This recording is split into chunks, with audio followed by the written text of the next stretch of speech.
कैसे आप अपनी डाइट से अपने पैरालिसिस को ब्रेन की वेसल्स तक ब्लड सप्लाई ठीक से नहीं जा पाती। अब जो पेशेंट्स नॉनवेज नहीं खाते कि आपको प्रोटीन लेना है अपने पैरालिसिस की कंडीशन को लेकर। हेलो एवरीवन, मैं डॉक्टर प्रगति गुप्ता आज आपको बताऊंगी कैसे आप अपनी डाइट से अपने पैरालिसिस को जल्दी ठीक कर सकते हैं। आपको खाने में किन किन चीज़ों का ध्यान रखना है जो आपकी रिकवरी को स्पीड अप करवाएंगी, तेज़ी से करवाएंगी। जब भी किसी पेशेंट को पैरालिसिस होता है तो दो बेसिक रीज़न से देखा जाता है। या तो उसके ब्रेन के अंदर खून का थक्का आता है जिसे हम इस्चेमिक स्ट्रोक कहते हैं। क्लॉट फॉर्मेशन होने की वजह से ब्रेन की वेसल्स तक ब्लड सप्लाई ठीक से नहीं जा पाती और ब्रेन का कुछ हिस्सा डेड हो जाता है। दूसरी जो कंडीशन होती है वो होती है हेमरेजिक स्ट्रोक। उसके अंदर ब्रेन तक जो भी वेसल्स जा रही हैं, आर्टरीज जा रही हैं, खून लेकर जा रही हैं, उन पर हाई ब्लड प्रेशर की वजह से, बैंग होने की वजह से वो नसें फट जाती हैं, रप्चर हो जाती हैं, जिसके कारण ब्रेन के कुछ हिस्से में खून फैल जाता है और ब्रेन का वो हिस्सा डेड हो जाता है। दोनों ही कंडीशन में रिकवरी जो रहती है पेशेंट की वो फेजेस में होती है, धीरे धीरे होनी शुरू होती है। अब इस रिकवरी को स्पीड अप करने के लिए हमें कुछ ऐसी चीज़ों का ध्यान रखना होता है जो आपको मदद करती है ताकि आप जल्दी रिकवर कर सकें। वही सब मैं आपको बताऊंगी इस वीडियो में। जब भी कोई पेशेंट साई संजीवनी में आता है तो सबसे पहले हम उसकी हिस्ट्री लेते हैं, उसका डायग्नोसिस बनाते हैं, उसको पैरालिसिस किस रीज़न से हुआ, या तो ब्रेन के अंदर खून का थक्का आया था या हेमरेज हुआ था। ये सब जानने के बाद हम उसका ट्रीटमेंट प्लान करते हैं। ट्रीटमेंट के अंदर जो ध्यान में रखने वाली चीज़ें वो ये है, हमें सबसे पहले काम करना होता है उसके ब्रेन पे, क्योंकि नुकसान आपके ब्रेन के अंदर हुआ है। जो खून का थक्का आया या फिर नस फटी तो ब्रेन का कुछ टिश्यू डैमेज हो गया। अब उस टिश्यू के डैमेज होने की वजह से जो फंक्शनिंग आपका ब्रेन संभालता था, जैसे आपके आधे हिस्से का हाथ पैर को चलाने का, बोलने का या फिर हाथ की मूवमेंट का, वो कम हो जाता है पेशेंट में या तो बिल्कुल लॉस हो जाता है। जब ये कंडीशन आती है ब्रेन के अंदर तो मसल्स भी इफ़ेक्ट होना शुरू हो जाते हैं, क्योंकि ब्रेन से जो कंडक्शन जा रही है मांसपेशियों तक, ब्रेन जो सिग्नल भेजता था मांसपेशियों को चलाने का, वो अब नहीं हो पा रहा है। जब वो सिग्नल पूरी तरह से नहीं जा पाता है तो मांसपेशियां काम नहीं कर पाती। हर किसी को यही एक गलतफहमी होती है कि हमारी मांसपेशियां काम नहीं कर रही है, हम अब चल फिर नहीं पाते हैं। पर जो मेन आपका इम्पैक्ट आया है वो कहाँ आया है? आपके ब्रेन के अंदर। तो इलाज सबसे पहले ज़रूरी होता है आपके ब्रेन का शुरू करना, क्योंकि अगर हम ब्रेन पे वर्क नहीं करेंगे, हम रूट कॉज पे वर्क नहीं करेंगे, जिस कारण से आपको पैरालिसिस हुआ है उस पर काम नहीं करेंगे तो पेशेंट जल्दी रिकवर ठीक नहीं हो पाता है। साई संजीवनी में जब हम पेशेंट का ट्रीटमेंट स्टार्ट करते हैं तो सबसे पहले उसके ब्रेन पे वर्क किया जाता है, लेकिन उसके साथ साथ एक काम बहुत ज़रूरी होता है, वो है डाइट। क्योंकि आप जो भी खाने में लेते हैं वो आपकी बॉडी को स्ट्रेंथ प्रोवाइड करता है, न्यूट्रिशन प्रोवाइड करता है और मदद करता है आपकी स्पीडी रिकवरी में। तो इसमें सबसे ज़्यादा जो इम्पॉर्टेंट रोल प्ले करता है आपकी डाइट में वो है प्रोटीन। प्रोटीन, जैसा कि हम सभी जानते हैं, हमारी बॉडी का मेजर बिल्डिंग ब्लॉक है जो मदद करता है हमारी मांसपेशियों को ताकत देने में। तो कोई भी पैरालिसिस का पेशेंट आता है, जब हम उसे देखते हैं, कुछ पेशेंट में क्या देखने को मिलता है, उसकी मांसपेशियां बिल्कुल पतली हो जाती है, सूखने लगती है। घर वाले अक्सर गलती क्या करते हैं, पेशेंट को खाने में सिर्फ बॉइल्ड फूड दे रहे होते हैं, उसका दालें बहुत कम कर देते हैं कि पेशेंट चल नहीं पाता, डाइजेस्ट नहीं कर पाता। ये सबसे बड़ी गलती की जाती है। तो इसको सुधारने के लिए हम हमेशा पेशेंट को समझाते हैं कि आपको खाने में प्रोटीन लेना ज़रूरी है। अगर हमें किसी भी चीज़ की रिपेयर करनी है वहाँ पर प्रोटीन होना ज़रूरी है, क्योंकि ब्रेन को भी अगर हमें ठीक करना है, दोबारा से उसकी फंक्शनिंग वापस लानी है, तो प्रोटीन बहुत ज़्यादा इम्पॉर्टेंट रहता है। अब प्रोटीन में आप क्या क्या ले सकते हैं वो मैं आपको समझाऊंगी। अगर आप वेजिटेरियन हैं तो आपको प्रोटीन में जितनी भी दालें हैं वो सारी की सारी आपको खानी होती है। बस एक चीज़ का ध्यान रखना है कि खटाई बिल्कुल नहीं खानी है हमारी दवाइयों के साथ, लेकिन प्रोटीन जैसे कि दाल है, मशरूम है, दूध है, ये आप बिल्कुल ले सकते हैं। दूध से बनी कोई भी और आइटम जैसे दही, पनीर, छाछ, वो बिल्कुल मना होती है, क्योंकि वो हमारी मेडिसिन को पूरी तरह से वर्क नहीं करने देती है। और अगर आप नॉन वेजिटेरियन हो तो आप दालों के साथ साथ फ़िश हफ्ते में 1 से 2 बार ले सकते हो। फ़िश के अंदर ओमेगा 3 फैटी एसिड्स होते हैं जो आपकी रिकवरी में बहुत ज़्यादा तेज़ी से मदद करती है। तो फ़िश अगर कोई पेशेंट खाता है तो हफ्ते में 1 से 2 बार ले, और साथ में उसको कुछ चीज़ों का ये ध्यान रखना है कि खट्टा बिल्कुल यूज़ नहीं करना है, क्योंकि आप खट्टा अगर खाने में लेते हो तो मेडिसिन फिर वर्क नहीं कर पाती है। प्रोटीन रिच डाइट के साथ हमें मदद क्या मिलती है, आपकी मांसपेशियों को ताकत मिलनी शुरू होती है।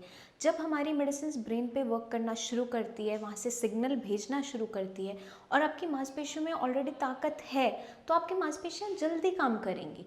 अगर आपकी मांसपेशियाँ सूख चुकी हैं, आप खाना ठीक से नहीं खा रहे हो, बिल्कुल माल नरिश हो गए हो, आपकी मांसपेशियाँ बिल्कुल पतली पड़ती जा रही हैं, तो अगर ब्रेन सिग्नल भेजेगा भी तो भी आपकी मांसपेशियाँ चल नहीं पाती। इसीलिए हम हमेशा पेशेंट को एडवाइस करते हैं कि प्रोटीन रिच डाइट आपको लेनी ही लेनी है, उस चीज़ का खास ध्यान रखना है।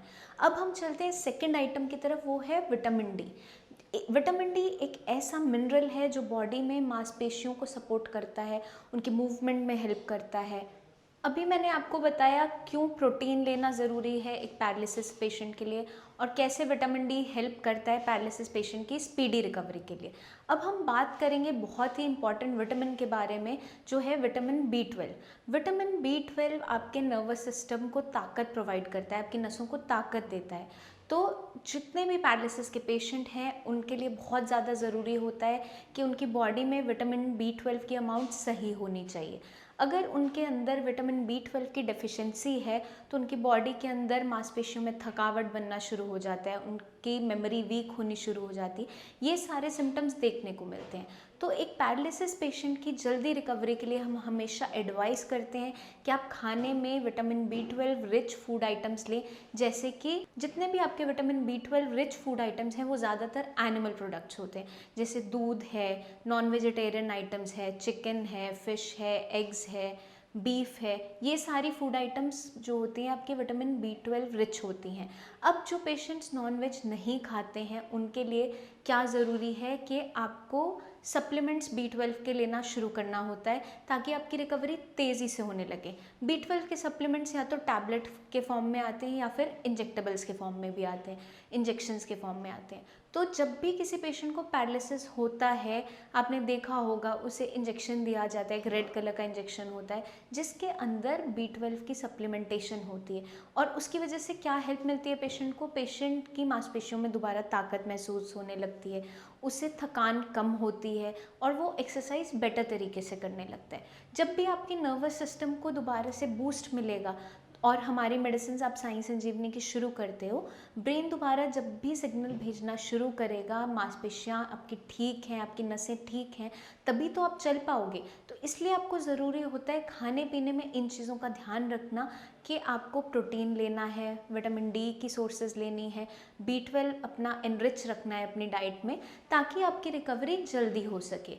क्योंकि जब भी पेशेंट का हम ट्रीटमेंट शुरू करते हैं तो एक फेज़ में जब उसकी रिकवरी शुरू होती है उसको स्पीड अप करना ज़रूरी हो जाता है, क्योंकि पेशेंट हमारे पास जो आते हैं हो सकता है उसको पैरालिसिस बहुत पहले हुआ था, जैसे कि पेशेंट बताते हैं कि हमें बहुत सालों से पैरालिसिस है, 4-5 साल हो गए।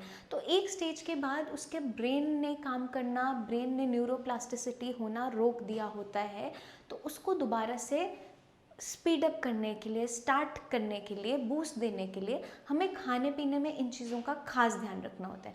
अगर हम मेडिसिन के साथ, साई संजीवनी की दवाइयों के साथ इस सब चीज़ों को फॉलो करते हैं, डाइट को अच्छे से फॉलो करते हैं, तो देखा क्या जाता है विद इन अ मंथ आपकी बहुत अच्छी रिकवरी देखने को मिलती है। आप जल्दी इंडिपेंडेंट हो सकते हो, चलना फिरना, छोटे छोटे काम है जिसके लिए आप दूसरों पर डिपेंडेंट हो, वो आप खुद से करना शुरू कर देते हो। तो हम हमेशा एडवाइस करते हैं कि दवाइयों के साथ आपको जो प्रिकॉशंस बताई जाती हैं उसको खास ध्यान में रखना ही है। और साथ में हम आपको एडवाइस करते हैं कुछ एक्सरसाइजेस क्या इंपॉर्टेंट रोल प्ले करते हैं पैरालिसिस के पेशेंट की रिकवरी में, वो आपको समझाऊंगी।